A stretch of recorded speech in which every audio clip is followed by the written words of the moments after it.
দেশের সর্ববৃহৎ Titas gas field থেকে বাণিজ্যিকভাবে প্রথম গ্যাস উৎপাদন শুরু হয় ১৯৬৮ সালে। বর্তমানে উৎপাদনে থাকা ২২টি কূপ থেকে প্রতিদিন জাতীয় গ্রিডে যাচ্ছে প্রায় ৩৩০ মিলিয়ন ঘনফুট গ্যাস।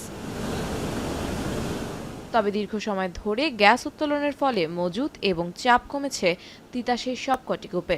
এতে কমেছে উৎপাদন। এ অবস্থায় নিরবিচ্ছিন্নভাবে গ্যাস তুলতে কয়েকটি কূপে বসানো হয়েছে ওয়েলহেড কম্প্রেসর। পাশাপাশি গ্যাসের নতুন উৎস খুঁজতে 3D সাইসমিক জরিপ প্রকল্প নেয় বিজিএফসিএল।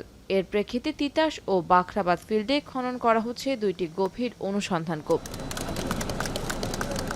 রোববার ব্রাহ্মণবাড়িয়া সদর উপজেলার বুধহোল এলাকায় গভীর অনুসন্ধান কূপের খনন কাজের উদ্বোধন করেন পেট্রোবাংলার পরিচালক মিজানুর রহমান। ৫,৬০০ মিটার গভীরতায় কূপটি খননের সময় লাগবে প্রায় ৭ মাস। কূপটিতে ১ ট্রিলিয়ন ঘনফুট গ্যাস মজুত আছে বলে আশা সংশ্লিষ্টদের। খনন শেষে কূপটি থেকে প্রতিদিন উত্তোলন করা হবে প্রায় ১৫ মিলিয়ন ঘনফুট গ্যাস।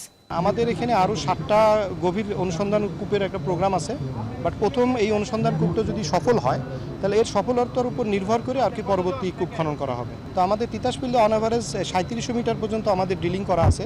তো আমরা এবার ৫,৬০০ মিটার ড্রিলিং করছি, অর্থাৎ ৩৭০০ মিটার থেকে ৫,৬০০ মিটার পর্যন্ত কি আছে, আমাদের কোনো তেল গ্যাস পাই কিনা, এই অনুসন্ধানের জন্য এই কূপটা খনন করা।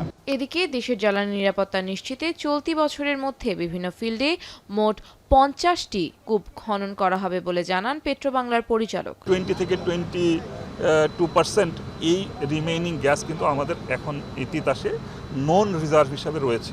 এই ডিপ ওয়েল খনন হলে যে নিচের স্তরগুলো যেটা এনকাউন্টার হবে এখানে, সেখানে যদি আমরা কাঙ্ক্ষিত গ্যাস পেয়ে যাই তাহলে এই রিজার্ভটা আরও বাড়বে।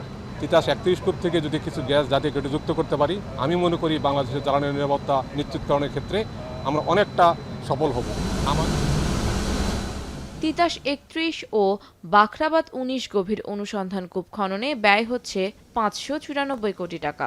কাজ করছে চীনা ঠিকাদারি প্রতিষ্ঠান সিসিডিসি। এখন ব্রাহ্মণবাড়িয়া।